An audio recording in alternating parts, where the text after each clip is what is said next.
नमस्कार प्यारे विद्यार्थियों, आज हम कवर करेंगे ऑटोमोबाइल की लेवल 1 की unit 2 various types of automobile, जिसमें हम सीखेंगे कि ऑटोमोबाइल के कितने प्रकार हो सकते हैं। इसमें हम ऑटोमोबाइल को विभिन्न कैटेगरी में बांटना सीखेंगे। सभी बच्चों ने अच्छे से इसके नोट्स बनाने हैं और इसको अच्छे से समझना है ताकि आप इसकी यूनिट की अच्छे से तैयारी कर सकें। तो इसमें हमारे सेशन कौन कौन से कवर होंगे। सबसे पहला होगा 2 व्हीलर एंड 3 व्हीलर, 2 पहिया वाहन और 3 पहिया वाहन। फिर उसके बाद पैसेंजर व्हीकल, कॉमर्शियल व्हीकल, यात्री वाहन, पैसेंजर से यात्री और कॉमर्शियल से व्यापारिक। फिर उसके बाद कवर करेंगे एग्रीकल्चर, कृषि वाहन। उसके बाद कंस्ट्रक्शन इक्विपमेंट व्हीकल। फिर निर्माण कार्य उपकरण वाहन के बाद आखिर में कवर करेंगे विशेष वाहन। तो चलिए 1 बाय 1 सभी को कवर करते हैं और सभी ने अच्छे से इसको सीखना है। सबसे पहले हमारा जो वर्ग आ रहा है 2 व्हीलर एंड 3 व्हीलर। 2 व्हीलर से क्या अभिप्राय है? 2 व्हीलर से अभिप्राय है जो 2 व्हीलर मतलब क्या हुआ, 2 पहिया वाहन जो 2 पहियों पर चलता है। भारत का विश्व में 2 पहिया उत्पादन में कौन सा स्थान है? दूसरा स्थान है। तो यहाँ से 2 क्वेश्चन होते हैं कि 2 पहिया वाहन क्या है और भारत का विश्व में 2 पहिया उत्पादन में कौन सा स्थान है।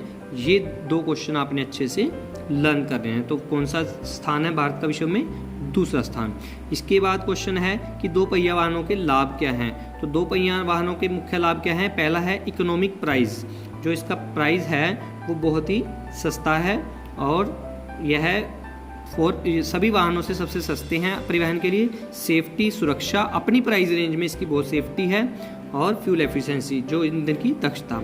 जो यदि हम प्रसिद्ध 2 व्हीलर मैन्युफैक्चरर की बात करें तो hero, Bajaj, TVS, Honda, Suzuki, ये हमारी 5 फेमस कंपनियां हैं। हीरो के आपने मॉडल सुने होंगे Impulse, Splendor, CD Dawn, Passion Pro. Bajaj के भी सुने होंगे पल्सर, डिस्कवर, प्लेटिना।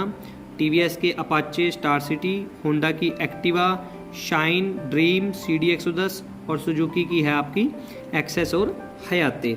हीरो का होंडा के साथ पहले टाई अप था, हीरो होंडा इकट्ठी नाम बोला जाता था। फिर बाद में इनका जॉइंट वेंचर था जो वो इन्होंने आपस में ब्रेक कर लिया था और हीरो ने अपना अलग वेंचर हीरो मोटोकॉर्प के नाम से स्टार्ट किया था। अब आपने जितनी भी बाइक्स देखी होंगी सभी में आपने देखा होगा कि हीरो लिखा होता है, होंडा नहीं लिखा होता। पहले हीरो होंडा इकट्ठा लिखा होता था। तो होंडा अपनी अलग बाइक्स के जो उसके पहले से मॉडल्स थे उसी के साथ अपना 2 व्हीलर्स में कंटिन्यू कर रही है और हीरो ने अपना अलग सेटअप बना लिया है। अब बात करें 3 व्हीलर की। 3 व्हीलर क्या है? 3 व्हीलर एक ऐसा वाहन है जिसमें परिवहन के लिए 3 पहियों का प्रयोग करते हैं। इसको हम क्या कहते हैं बेटे? Auto rickshaw. ये आजकल डीजल के साथ साथ सीएनजी पर भी चलते हैं और जो कि इन्वायरमेंट फ्रेंडली भी, पर्यावरण की हितैषी भी है। मुख्य रूप से 2 प्रकार के ऑटो रिक्शा प्रयोग किए थे, एक पुराना मॉडल, ओल्ड मॉडल, और एक न्यू मॉडल। ओल्ड वर्जन है जो उसमें क्या होता था कि इंजन था जो ड्राइवर सीट के नीचे होता था। आपने देखा होगा कि बेल्ट को घुमा के खींचा करते थे और ऑटो स्टार्ट हो जाता था। और जो आजकल नए रूप में इंजन आ रहे हैं उनमें कहाँ पे है? रिक्शा की पिछली सीट, पिछले हिस्से में होता है। आपने देखा होगा कि बैक साइड से हमें इंजन दिखाई देता है। उसके बाद हम बात करें पैसेंजर व्हीकल और कॉमर्शियल व्हीकल। पैसेंजर व्हीकल मतलब यात्री वाहन जिसका प्रयोग यात्रियों के परिवहन के लिए किया जाता है, जैसे कि कार, जीप आदि। कार एक ऐसा 4 पहिया वाहन है जिसका प्रयोग यात्रियों के परिवहन के लिए जाता है। वैसे यह पर्सनल व्हीकल भी कह सकते हैं इसको हम। प्रमुख कार कंपनियां कौन सी हैं? टाटा मोटर्स, मारुति सुजुकी और hyundai। ये 3 फेमस कंपनियां हमारे भारत में सबसे ज़्यादा कार बिकने वाली हैं। और इसके बाद यदि हम इसी कड़ी में आगे देखें तो जीप भी इसी प्रकार का वाहन है जिससे सबसे पहले किसने बनाया था? विलियस ओवरलैंड। याद रखें जीप का आविष्कार किसने किया था? विलियस ओवरलैंड। पहले इसका जो बनाया गया था मिलिट्री की ज़रूरतों के लिए बनाया गया था, बाद में इसको आम आदमियों के लिए भी बनाया जाने लगा और ध्यान रहे यह क्रिसलर ब्रांड द्वारा बनाई गई है। इसके बाद बात करते हैं हम कॉमर्शियल व्हीकल। कॉमर्शियल व्हीकल मतलब व्यापारिक वाहन। ये ऐसे वाहन हैं जिनका प्रयोग आर्थिक दृष्टि से व्यापारिक रूप में किया जाता है, मतलब व्यापार के लिए किया जाता है, जैसे ट्रक, बस आदि। ट्रक का प्रयोग भी वस्तुओं और भारी सामान के परिवहन के लिए करते हैं। और मुख्य रूप से भारतीय ट्रक निर्माता की चर्चा करें तो अशोका लेलैंड, टाटा मोटर, आइशर, भारत बेंज, इस तरह की कंपनियां हैं। और इसके बाद इसी कड़ी में बस की बात करें तो सबसे पहली जो बस बनाई गई थी उसका नाम था ओमनी बस और इसको सबसे पहले फ्रांस में 1826 ईस्वी में बनाया गया था। और वर्तमान में भारत में मुख्य रूप से जो बस के निर्माता हैं वो हैं अशोका लेलैंड, टाटा मोटर्स और स्वराज माजदा, इनकी बसें बहुत ज़्यादा आपको दिखने में मिलेंगी। वैसे तो आपने वोल्वो कंपनी का नाम भी सुना होगा, वह कंपनी भी बसों के लिए जानी जाती है। अब अगली कड़ी में बात करते हैं एग्रीकल्चर कृषि। एग्रीकल्चर मतलब कृषि का वाहन। इनका प्रयोग खेती एवं पशुपालन कार्यों के लिए किया जाता है और इनमें सबसे प्रमुख कौन सा आता है हमारा ट्रैक्टर, जिसके पिछले टायर काफ़ी मोटे होते हैं और बड़े होते हैं और यह धीमी रफ्तार से खेतों में मशीनरी को खींचने के लिए प्रयोग किया जाता है और इसका प्रयोग ट्रेलर आदि को खींचने के लिए करते हैं और इसका नाम ट्रैक्शन से पड़ा है बच्चों। ट्रैक्शन का मतलब होता है खींचना, किसी चीज़ को खिंचाई करना। और जो हमारे आजकल के ट्रैक्टर हैं उनकी पावर कितनी है, डीजल इंजन पर चलते हैं और 18 से लेकर 575 HP तक के ट्रैक्टर बाज़ार में उपलब्ध हैं। और कम पावर वाले जो ट्रैक्टर हैं जिसके लिए हम बागवानी करते हैं, बगीचों में लगाते हैं, छोटे ट्रैक्टर आपने देखे होंगे, उसको हम किस नाम से जानते हैं, पावर टिलर के नाम से जाना जाता है। और कृषि वाहन में एक और टर्म है हमारे पास, इसका नाम है कंबाइन हार्वेस्टर। जैसा कि नाम से स्पष्ट है कि इस कंबाइन का मतलब होता है एक से अधिक कोई भी कार्य करे तो उसको कॉम्बिनेशन या कंबाइन बोलते हैं। तो इसके मुख्य रूप से 3 कार्य हैं, कटाई, छटाई एवं गहाई। तो यह फसलों की कटाई भी करती है और छटाई भी करती है और बाद में खेत की गहाई भी कर देती है। और इसमें मक्का, गेहूँ, इस तरह की काफ़ी फसलें इसके द्वारा की जाती हैं। और एक क्वेश्चन आपका आता है कि कटाई के बाद सूखे पत्तों या तनों के रूप में जो सरकंडे बचते हैं, इनमें पोषण तो होता है, तो इसका क्या किया जाता है, इन्हें या तो काट के खेत में फैला दिया जाता है या मवेशियों के खाने के लिए डाल दिया जाता है। मवेशी मतलब जो खेतों में आवारा पशु घूम रहे होते हैं चारे की तलाश में, तो उनको डाल दिया जाता है। इसके बाद हमारी है अगली कड़ी कंस्ट्रक्शन इक्विपमेंट व्हीकल, निर्माण उपकरण वाहन, जिनका प्रयोग निर्माण कार्यों में, बिल्डिंगें बनाने में, इमारतों में किया जाता है। इनमें मुख्य रूप से हैं बुलडोज़र, रोड रोलर, डंपर और एक्सकेवेटर। एक्सकेवेटर को आप अच्छे से जानते हैं, अभी हम जब आपको आगे बताएंगे तो आप एकदम से पहचान जाओगे। सबसे पहले हमारा बुलडोज़र, यह एक भारी वाहन है जिसका प्रयोग मिट्टी और पत्थरों को धकेलने और उसके साथ साथ भूमि तल को, जो हमारा ग्राउंड सरफेस है, उसको फ्लैट करने के लिए, बराबर करने के लिए करते हैं। इसका प्रयोग इमारतों के निर्माण में, खुदाई कार्यों में, मिलिट्री एरिया में और भारी फैक्ट्रियों में, उद्योगों में किया जाता है, जहाँ पर हमने सेटअप लगाना होता है कोई प्लांट, और इंजीनियरिंग प्रोजेक्ट में, जहाँ पर भी हमें कोई इंजीनियरिंग बिल्डिंग बनानी होती है, तो वहाँ पर भी हम इसका बुलडोज़र का प्रयोग करते हैं। यह भारी सामान को आसानी से एक स्थान से दूसरे स्थान पर धकेल सकता है। बुलडोज़र में काफ़ी भार को धकेलने की क्षमता होती है, जैसा अभी बता पाए हैं हम। और कैटरपिलर D9 आसानी से 70 टन के भार को वहन कर सकते हैं, यानी कि 1 टन 10 क्विंटल, तो 70 टन मतलब 700 क्विंटल, और 1 क्विंटल में 100 किलो होते हैं। तो आप हिसाब लगा सकते हैं कि कितना ज़्यादा भार वहन कर सकता है, 70,000 किलो। तो आगे हम बात करते हैं रोड रोलर की। इसको आपने सड़कों पर आसानी से देख पाए होंगे जब भी सड़क निर्माण का कार्य होता है। इसको हम सोयल कॉम्पैक्टर और लेवलर भी कहते हैं। सोयल का मतलब मिट्टी, कॉम्पैक्टर मतलब बिठाने वाला, लेवलर मतलब लेवल बिठाने वाला। यह एक ऐसा इंजीनियरिंग वाहन है जिसका प्रयोग मिट्टी, बजरी, कंक्रीट, असफाल्ट आदि को कसावट टाइटली बिठाने के लिए करते हैं, ताकि हम उसके ऊपर कोई निर्माण कार्य कर सकें, सड़कों में भी और गलियों में भी। और कहीं पर भी कोई निर्माण कार्य हो रहा है, वहाँ पर हमने नींव मजबूत करनी है। नींव के अंदर जो भराई करते हैं हम मिट्टी की, उसको भी बराबर कसावट के साथ बिठाना है, तो हम रोड रोलर का प्रयोग करते हैं। इसके बाद है हमारा डंपर। यह आसानी से आपने व्हीकल अपने चारों ओर देखा होगा दैनिक जीवन में।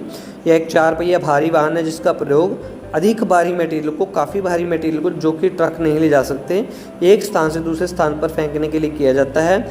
यह लेकर भी जाता है और उसे डंप भी करता है। डंप का मतलब एक उठाकर एकदम से फेंक देना, जिसमें हमें मैन पावर की ज़रूरत नहीं होती है। डीजल इंजन का प्रयोग करते हैं और इसमें एक हाइड्रोलिक सिस्टम बना होता है, जिस सिस्टम की वजह से ये इसका पीछे का पार्ट उठ जाता है। इसको हम डंपिंग ट्रक भी बोलते हैं। अगला है हमारा एक्सकेवेटर। एक्सकेवेटर यानी कि इसको बोलते हैं हम खोदक मशीन।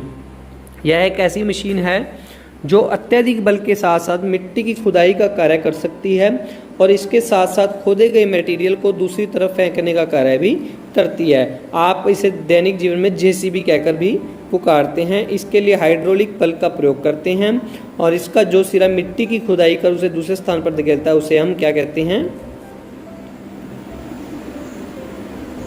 बकेट, उसे हम कहते हैं बकेट, यानी कि बकेट की सहायता से ही हम उसको बाल्टी बकेट कह सकते हैं। उस शेप का होता है, कंटेनर की शेप का, और उसमें हम मिट्टी की खुदाई कर उसी में बकेट में लेकर हम दूसरे स्थान पर उसको गिरा सकते हैं। तो आपको यह भी अच्छे से समझ में आ गया होगा। इसके बाद ऐसे वाहनों को विशेष प्रयोग के लिए डिज़ाइन किया जाता है जिसको हम स्पेशल वाहन कहते हैं, इसको बोलते हैं हम विशेष वाहन। ये सिर्फ उसी उद्देश्य अनुसार ही कार्य करते हैं। इनमें मुख्य रूप से ट्रेन, क्रेन, फोर्कलिफ्ट, टैंक आदि आते हैं। और ट्रेन एक ऐसा वाहन है जिसका प्रयोग भारी संख्या में यात्रियों और वस्तुओं के परिवहन के लिए किया जाता है, जो कि बस या ट्रक की तुलना में काफ़ी अधिक होता है। इसके लिए अपना अलग ट्रैक होता है और इसे जिसके द्वारा खींचा जाता है उसे इंजन के डिब्बे को हम क्या कहते हैं, लोकोमोटिव। जिसके द्वारा खींचा जाएगा उसके आगे वाला डिब्बा जो होता है ना हमारा, जिसकी वजह से हम पूरी ट्रेन खींची जाती है, उसको हम बोलते हैं लोकोमोटिव। यानी आपसे पूछ सकते हैं कि ट्रेन को किसके द्वारा खींचा जाता है, लोकोमोटिव। ये आया अगला क्रेन। क्रेन क्या है? एक ऐसी मशीन है जो एक ऑटोमोबाइल पर लगी होती है, एक वाहन पर लगी होती है। इसकी भुजाएं भी काफ़ी लंबी होती हैं और आपने इसको दैनिक जीवन में देखा होगा। इसकी सहायता से जितने भी टेक्नीशियन है बिजली के खंभों पर चढ़कर या बिल्डिंग की काफ़ी ऊंचाई तक कोई तार पहुंचानी हो या सामान पहुंचाने ले जाया जाता है, और पुलिस वाले इसको वाहनों को उठाने का कार्य भी इसके द्वारा करते हैं। फोर्कलिफ्ट, या आपने यदि किसी इंडस्ट्री में विजिट किया तो देखा होगा, बड़े बड़े गोदामों में एक हाइट पर सामान पड़ा है और दूसरी हाइट पर पहुंचाना है। पहले उस सामान की हाइट पर या इसका जाज जाएंगे और टेबल की फॉर्म में जाएंगे और इसके ऊपर सामान रख कर फिर ये डाउन ले आएगा, फिर यह व्हीकल लेकर इसको जाएगा और आगे जाकर वहीं पर फिर हाइट पर इसको पहुंचा देगा। इससे श्रम की भी और समय की भी बचत होती है। अगला वाहन है हमारा टैंकर। टैंकर का प्रयोग किस लिए करते हैं? यह भी एक स्पेशल वाहन है क्योंकि यह दूध, पेट्रोल, डीजल आदि तरल पदार्थों को, लिक्विड मटेरियल को एक स्थान से दूसरे स्थान पर ले जाता है। जैसे हम बस के अंदर, ट्रक के अंदर लिक्विड नहीं ले जा सकते क्योंकि उसको लिए हमें बंद बर्तन की ज़रूरत होती है, तो इसी तरह हम पेट्रोल, डीजल आदि को एक स्थान से दूसरे स्थान पर टैंकर की सहायता से ले जाते हैं। इस पर ज्वलनशील पदार्थ लिखा होता है। इसका मतलब क्या होता है कि इसके अंदर कोई आग पकड़ने वाला मटेरियल रखा हुआ है और वो आपको हानि पहुंचा सकता है, इसलिए वहाँ पर उनके नज़दीक माचिस और पटाखे आदि ना लेकर जाएं। तो ध्यान रखें इस बारे में आप। तो हमने आज क्या क्या सीखा? एक तो ऑटोमोबाइल की क्लासिफिकेशन सीखी, कितने प्रकार के होते हैं, और उसके बाद हमने टू व्हीलर के बारे में सीखा, bike, scooter, moped, three wheeler, auto rickshaw के दोनों मॉडल हमने सीखे। एक ट्राइक्स यहाँ पर टर्म आई है। ट्राइक्स क्या होती है कि 3 पहियों पर मोटरसाइकिल का यदि हम इंजन लगा दें तो उसको हम क्या बोलेंगे? ट्राइक्स बोलेंगे। तो यह हम पहले नहीं कवर कर पाए, यहाँ पर मैं आपको बता रहा हूँ कि ट्राइक्स भी आजकल बहुत चल रहे हैं। आपने देखा होगा मोटरसाइकिल के इंजन से 3 पहिया वाहन चलते हैं। पैसेंजर व्हीकल में हमने यात्री वाहनों में कार, जीप आदि कवर किया था, और कमर्शियल वाहन में हमने बस, ट्रक आदि कवर किए थे। निर्माण कार्य में बुलडोजर, रोड रोलर, डंपर आदि को कवर किया था, और स्पेशल वाहनों में हमने ट्रेन, क्रेन, फोर्कलिफ्ट, टैंकर आदि को कवर किया था। ट्राइक्स का भी आप विषय अच्छे से समझ चुके होंगे। ट्राइक्स को 3 पहिया वाहन आपने छोटे छोटे देखे होंगे जिसमें इंजन तो मोटरसाइकिल का लगा होता है, या इलेक्ट्रिकल पर भी आजकल चल रहे हैं ट्राइक्स। तो इसको ट्राइक्स, जैसे हम बाइक्स बोलते हैं 2 पहियों पर, तो ट्राइक्स वर्ड आगे लगा दिया गया, मतलब कि 3 पहियों वाली एक किस्म से छोटा वाहन। बाकी आपने ऑटो रिक्शा तो देख ही लिया होगा। ऑटो रिक्शा के दोनों मॉडल आपको कंफर्म किए गए थे कि जो हमारा ओल्ड मॉडल है उसमें इंजन कहाँ होता है? ड्राइवर सीट के बिल्कुल नीचे, और न्यू मॉडल में कहाँ पर आजकल मिलता है आपको? बिल्कुल पीछे। आशा करते हैं आप अच्छे से इसे समझ चुके होंगे। इस ज़्यादा समझ के लिए आप इस वीडियो को 2 से 3 बार अवश्य देखें, और फिर भी आपका कोई कन्फ्यूज़न हो तो आप हमें कमेंट कर सकते हैं। धन्यवाद। जय हिंद, जय भारत।